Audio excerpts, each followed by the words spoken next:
Alléluia. Assoyez-vous doucement. Restez bénis. Soyez fortifiés. On vous a dit votre village, il y a quelque chose, n'arrive pas là-bas. Moi, je vais montrer votre village. Je passais près de toi. Je passais près de toi. Je t'aperçus baigné dans ton sang. Et je t'aperçus baigné dans ton sang. Et je te dis, vis dans ton sang. Vis dans ton sang. Je te dis, vis dans ton sang. Vis dans ton sang. Je t'ai multiplié. Par 10 milliers. Comme les herbes des champs. Et tu as pris de l'accroissement. Tu grandis. Tu deviens d'une beauté parfaite. Tes seins se formaient. Ta chevelure se développa. Mais tu étais nu. Entièrement nu. Je passais près de toi. Je te regardais. Et voici. Ton temps était là. Le temps des amours. Acclame le Seigneur pour sa parole. Pour ceux qui étaient là dimanche, amen. Je me suis appuyé sur ce texte pour parler un peu du cordon ombilical qui nous lie à nos parents. Amen. Ici, la Bible fait comprendre, le Seigneur fait comprendre à son peuple que leur cordon n'était pas coupé. Parce que là où il vivait, c'était un peuple maudit, à Canaan. Je vais parler un peu de l'histoire de Canaan. Alléluia. Je vais parler un peu de Noé. Amen. La Bible dit quoi? Noé, pour ceux qui connaissent l'histoire de Noé, quand Noé a vu, il était ivre. Noé allait se coucher quelque part, il était ivre. Et l'un de ses fils qui s'appelle Cham, lorsqu'il a vu son père nu, au lieu de protéger sa nudité, qu'est-ce qu'il a fait? Il a couru pour aller annoncer aux autres. Et les autres sont venus, ils ont protégé la nudité de leur père. Donc quand il se lève de son sommeil, immédiatement, au lieu de maudire celui qui l'a fait, il a maudit son fils. Amen. Il a maudit son fils qui était Canaan. C'est pourquoi il a décidé de donner Canaan en héritage aux descendants d'Abraham. Abraham et ses descendants. Et je crois que quand il lit leur généalogie, Abraham est de la 10e ou 9e génération de Noé. Amen. Amen. Et bien aimé ici, quand eux aussi à leur tour, ils arrivent à Canaan, ils commencent à vivre comme les gens de Canaan. La mentalité de Canaan commence à rentrer en eux. C'est-à-dire Israël était en quelque sorte comme une prostituée. Et là, il prend l'image d'une femme pour parler du peuple d'Israël, leur infidélité envers lui. Alléluia. Ce qui provoquait l'infidélité, il dit quoi? Le cordon n'a pas été coupé. À cause de leurs origines. Alléluia. Et je vais parler du nom d'Abraham. Ça m'a permis de parler d'Abraham. Dans le temps de Dieu arrivé pour bénir Abraham, quand nous allons dans le livre des Actes des Apôtres, Dieu dit carrément à Abraham de sortir. En ce moment, Abraham était en Mésopotamie avec son père. Et lorsque Abraham a entendu la voix de Dieu sort, il ne va pas là où Dieu lui demande de partir. Mais Abraham reste, bien aimé, sous les seins de son père. Il se laisse conduire par son père du nom de Terach. Terach, mais qui veut dire quoi? Retardé. Le nom de son père signifiait retardé.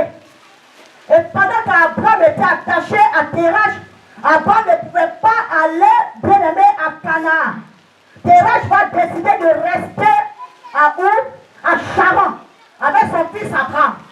Mais la Bible nous dit dans Actes des Apôtres, c'est après la mort de son père Terach que Abraham maintenant va rentrer à Canaan.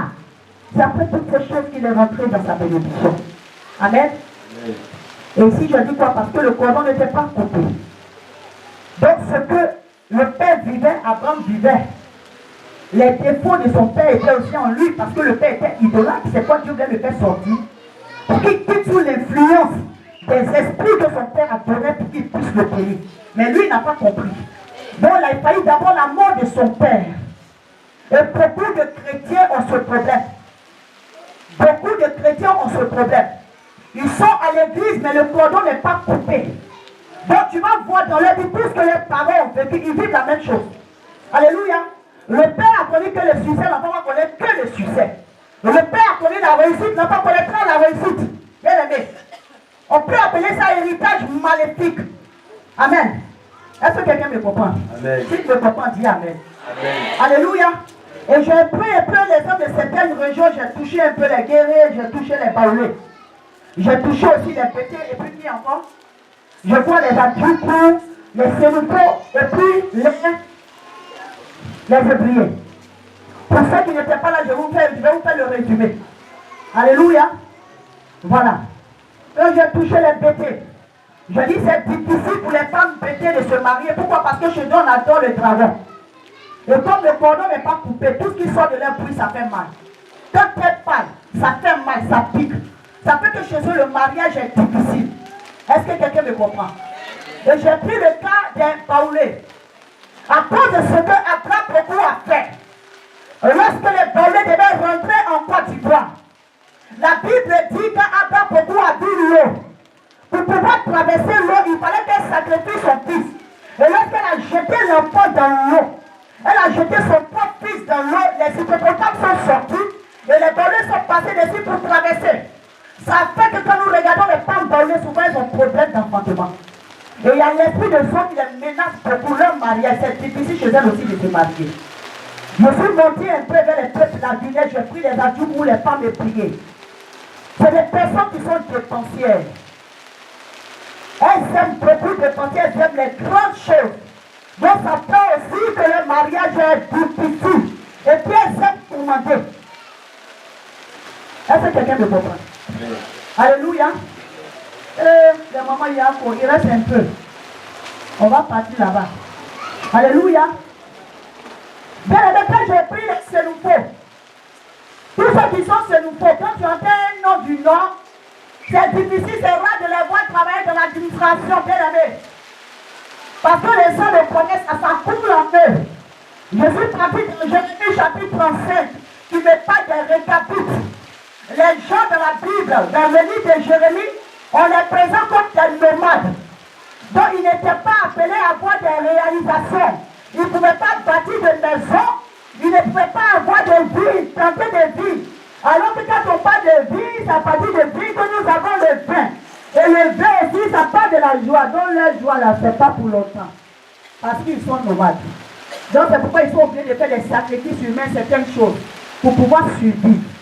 Alléluia. Amen. Pourquoi? Parce que le cordon n'est pas coupé. Est-ce que quelqu'un me comprend? Alléluia. Bien aimé, comme je l'ai dit tout à l'heure, on a beaucoup prié dimanche pour ça, mais on va reprier aujourd'hui encore. Amen. Mais aujourd'hui, nous allons partir, bien aimé, nous allons parler un peu du verset qui dit quoi? Il n'a pas été lavé dans l'eau pour être purifié. Alléluia. Sauter avec du sel, ça sera vers la fin tout à l'heure, mais ça va nous faire du bien. Amen. Donc il fallait quoi? Après que le nombril soit coupé. Parce que tant que le nombril n'est pas coupé, tu vivras la même histoire que tes pères. Donc lorsque le nombril est coupé, il va falloir aussi que tu sois quoi? Lavé. Amen. Alléluia. Mais vous fatiguez. Mercredi, il y a eu un programme dans une communauté. Mercredi. Toute l'église était présente. Ils louent Dieu comme chez les anglophones. Je vous dis, quand tu es trop chaud, il ne faut pas venir à l'église. Il faut rester à la maison. Jésus n'a pas besoin des gens qui chauffent. Sinon, en temps normal, le fond de tes j'ai mis, ça coule. Mon maquillage coule, mon habit commence à être trempé. Je vais te parler de toi, bien aimé. Ce n'est pas encore de Jésus. Amen. Ça vient de garder sa beauté. Louange matin, on dirait, on vous annonçait deuil. Ici, à qui est mort? 2 carreaux, 3 carreaux. On dirait que vous êtes en France dans le froid. Là-bas, on les comprend. Il fait froid. Et toi, tu as chaud. Mais ton problème, c'est quoi? Pour dire Amen simplement. Amen avait dit ainsi soit. Tant que je t'envoie moi-même pour l'arriver. Est-ce que quelqu'un me comprend? Vous savez pas que c'est difficile? Vous êtes combien? Si ce n'est pas la grâce de Dieu, je peux vous parler. Vous avez Amen là, pour dire simplement au moins. Pour réveiller l'enfant, pourquoi on travaille avec. Le Seigneur va travailler avec moi. Il t'a annoncé, il dit on va couper ton cordon. Dis à ton voisin, on va couper mon cordon. Ton cordon là, c'est pas coupé depuis là. Alléluia. C'est pourquoi tu prends une seconde de Dieu, vous voyez d'autres à l'église, ils marchent bancales. Amen. Vous voyez des comportements bizarres à l'église parce que le cordon n'est pas coupé. Parce que je ne peux pas comprendre souvent qu'à cause des premiers chrétiens ne viennent pas à l'église. Jésus même l'a regardé, il a été modèle pour nous. Et pendant lui, il a changé, il a mangé, il a bu de l'eau. Et puis il a regardé. Il s'est assis sur l'épreuve, il a écrasé sa tête. Alléluia. Je dis le bateau a été coupé, mais il va falloir aussi que tu sois quoi? Lavé pour être purifié. Nous allons prendre ici dans le livre de 2 Rois chapitre 5. L'histoire d'un homme du nom de Naaman. Est-ce qu'il y a des Naaman ici ce matin? Il n'y a pas Naaman? 2 Rois chapitre 5.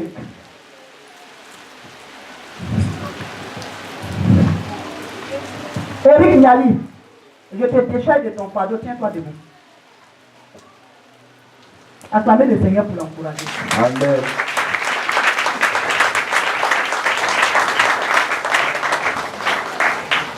Tu n'es plus sous discipline à partir d'aujourd'hui. Amen. C'est un nouveau départ. Tout à l'heure, je vais prier pour toi. Tous les responsables vont prier pour toi. Parce que celui-même qui est concerné par la discipline n'est pas là. Toi, tu ne peux pas porter ton fardeau.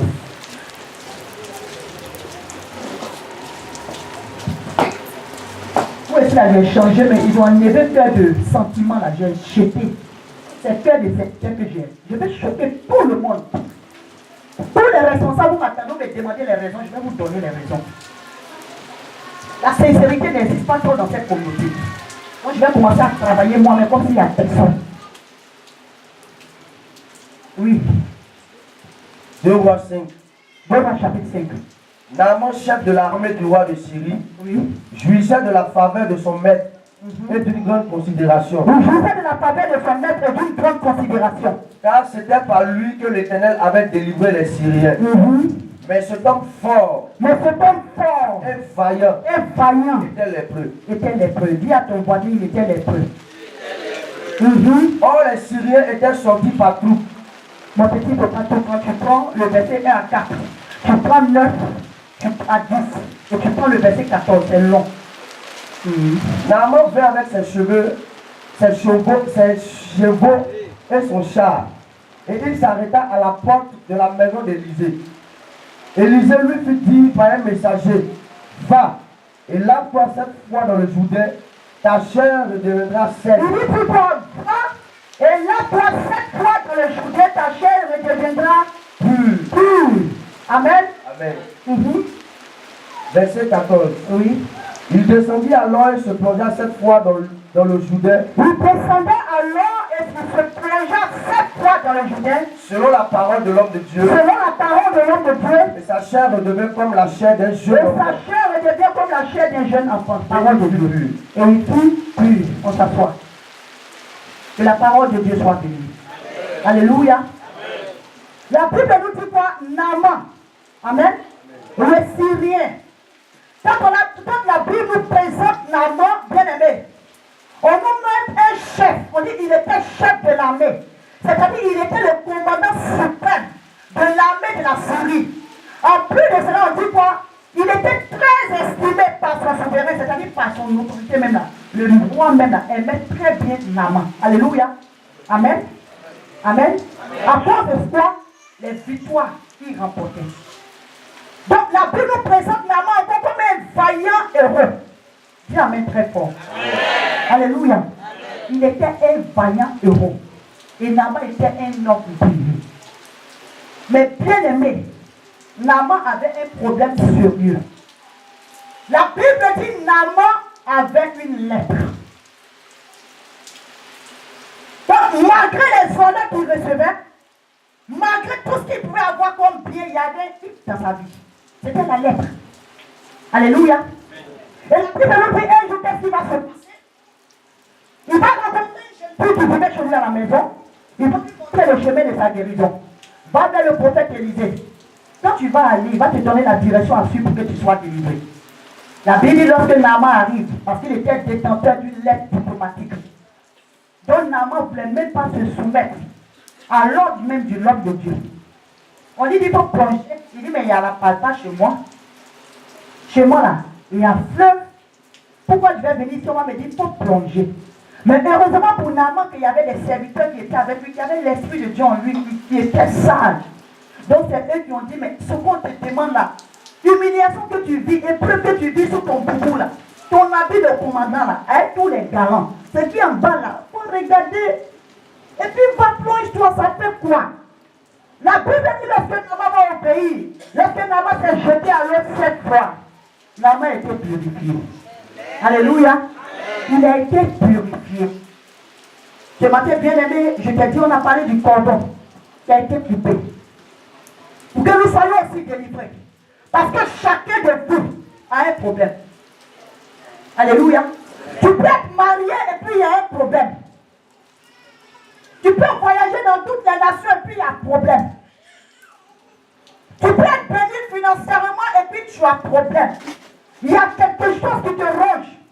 Au pas de la lettre dans la vie d'un homme qui avait tous les biens terrestres. La lèpre ici qui est symbole du péché. Quand nous lisons bien la Bible, en Israël, tous ceux qui avaient la lèpre, on les éloignait du camp. Personne ne s'approchait d'eux. Il y a même un roi de la Bible du nom de Josias, un homme que Dieu a aimé, qui est venu sur le trône très jeune. Quand cet homme a commencé à pécher dans la maison de Dieu, parce qu'il était roi, il se donnait tous les droits de faire les sacrifices comme s'il était sacrificateur, comme s'il était lévite. La Bible dit que Dieu l'a frappé d'une lèpre. Il a été mis hors du temps. Donc la lèpre, c'est quelque chose, lorsque tu as normalement, les gens même doivent s'éloigner de toi. Chacun peut se regarder ce matin, je n'ai pas de lèpre. Mais tu as une lèpre spirituelle. Tu n'es pas encore délivré de certaines choses. Tu es encore attaché à certaines choses. Maman était attachée à son orgueil. Regardez, maman te présente la solution. Maman commence à raisonner. Et comme ça, beaucoup de chrétiens raisonnent. Et puis les restent attachés à eux. Ils ne sont jamais délivrés de leur lettre. Bien-aimé, dis ce matin, je serai délivré de ma lettre. Je serai délivré de ma lettre. Amen. Amen. Et chacun a une lettre. Comme je dis, ce n'est pas à peine de je suis marié, mais je ne suis pas marié. Ce n'est pas à peine de j'ai maison, je n'ai pas de maison. Ce n'est pas à peine de j'ai société, je n'ai pas de société. Ce n'est pas à peine de j'ai un salaire, je n'ai pas un salaire. Chacun a une lettre. Quand nous examinons nos vies. Pourquoi? Parce que nous avons déporté le monde à l'église. Le monde aujourd'hui a pris la première place à l'église. A commencé même par les serviteurs de Dieu. Le monde est rentré dans l'église. J'ai voyagé, j'étais scandalisé par certaines choses que j'apprenais. Pourquoi le monde a été déporté à l'église? Souvent, ce n'est pas votre faute. Alléluia. C'est votre faute. C'est pourquoi je prierai le Seigneur qui me donne des responsables sincères. Des personnes qui vont à chaque fois être vraies avec moi, qui me mettent sur le droit chemin. Parce que vous voyez, beaucoup de serviteurs n'ont pas été délivrés de leurs lèvres parce que leurs responsables qui les entouraient n'ont pas dit la vérité. Amen. Et c'est rare. Au lieu de te dire, c'est dehors, on va parler. C'est à la maison, on va parler. C'est au carrefour, on va parler. C'est dans nos voitures, on va parler. Mais tu es en train de tuer les serviteurs de Dieu. Plein de divorces. Pourquoi? Parce que le nombril n'a pas été coupé, la lèpre est restée sur eux, ils n'ont pas été purifiés. Les gars sortent des familles où il y a la polygamie. Le père avait plusieurs femmes à la fois. Ils ont envoyé l'esprit à l'église et l'esprit là se répand même jusqu'au peuple de Dieu. Je bénis Dieu parce que j'ai été délivré de cet esprit. Yes. Dieu m'a fait la grâce de célébrer cette année 8 mariages. Et il y a 2 mariages qui s'annoncent, ça veut dire que cette lèpre là n'est pas attachée à ce ministère.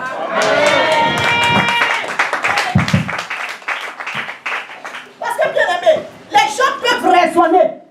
Et beaucoup de chrétiens, une certaine dimension de leur vie raisonnent. Beaucoup de serviteurs de Dieu, une certaine dimension de leur ministère commencent à raisonner. Je peux avoir 18 ans, une femme que j'aimais, à 24 ans, je dis je ne l'aime pas parce que ce n'était pas le modèle. Je dis toujours à mon époux, divorce là, ce n'est pas dans notre dictionnaire. Le jour toi, Samia, tu décides de me divorcer, il faut dire que tu n'es plus pasteur. Parce que je vais laisser qu'ils vont t'inviter dans une église, on va t'annoncer, le peuple va se tenir debout pour t'acclamer. Et quand tu vas monter à la chair, l'adoration va commencer, tu vas entendre des briques sur la chair, ça sera moi qui vais apparaître. Un caillou. Vous dites, tu t'en vas où?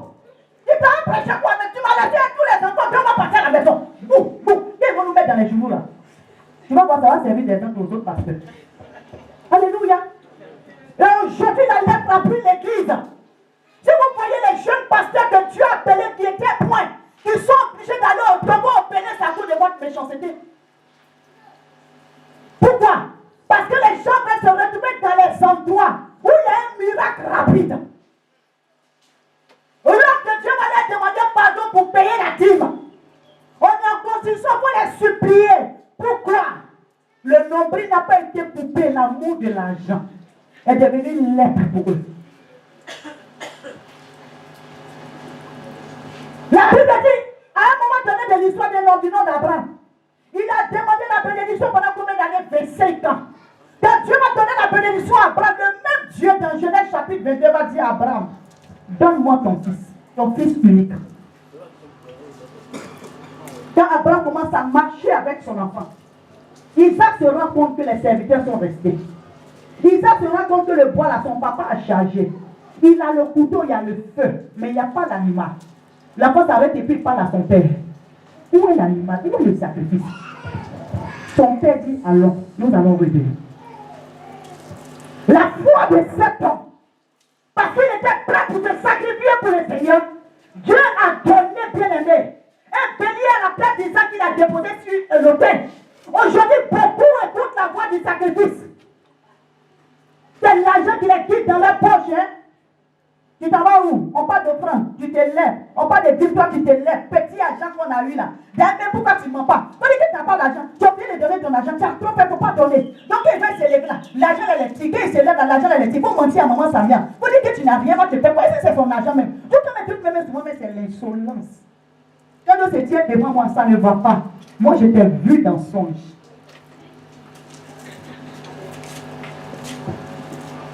Et ça aussi, c'est une lèpre sur la vie de plusieurs personnes. Ça veut dire la dimension dans laquelle Dieu veut t'envoyer, il t'envoie plus. Beaucoup de personnes qui ont été élevées par Dieu ont dégringolé. Pourquoi? Parce que le cordon n'a pas été coupé. Et lorsque le cordon s'est d'être coupé, ils n'ont pas été purifiés. La Bible présente un nom dans la Bible. La Bible dit lorsque l'homme de Dieu, l'apôtre Paul, était en train de parler avec ses disciples, l'homme était endormi, il était au 2e étage. Le monsieur a commencé à dormir. Il est quitté là-bas et puis il est tombé. L'assoupissement, la mort spirituelle dans la vie de beaucoup de chrétiens. Pourquoi? Parce que les adorations de leur père les ramènent à la maison. Après les Jésus, tu ne vois pas que c'est compliqué. Retourne à la maison. Donc, à un moment donné, c'est lui qui venait à 6h du matin. À partir de 8h, il commence à écrire cette chose comme ça et puis il arrive. Parce que l'assouplissement s'empare de lui. Il fait quoi à l'église? Et son patron voulait pour adorer petit Jésus, papa là, c'est pas mieux. Ici là, c'est pas rapide.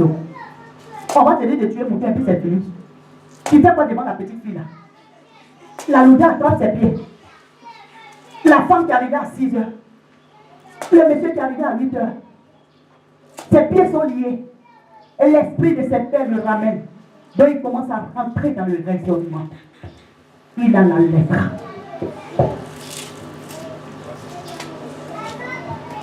Si tu me comprends, tu dis amen très fort.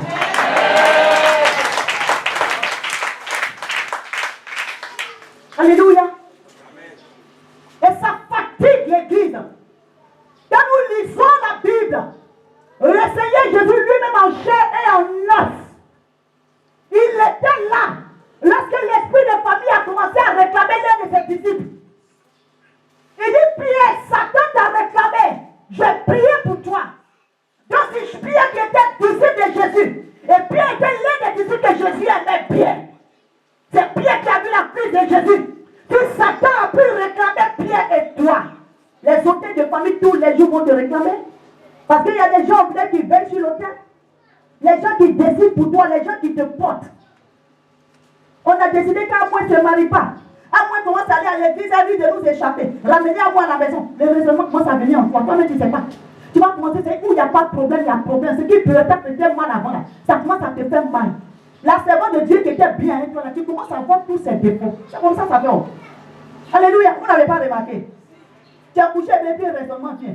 Tu n'as pas vu comment maman, mais ça t'a parlé tout à l'heure. Ce qu'on a dit à tout le peuple, c'est toi. Hein. Elle parlait, c'est de toi. Tu n'as pas vu qu'elle est devenue un peu gonflée par bizarre. Là. 2 jours après, elle regarde les gens. Tout est grâce, tout est grâce. Tout est grâce, tout est grâce.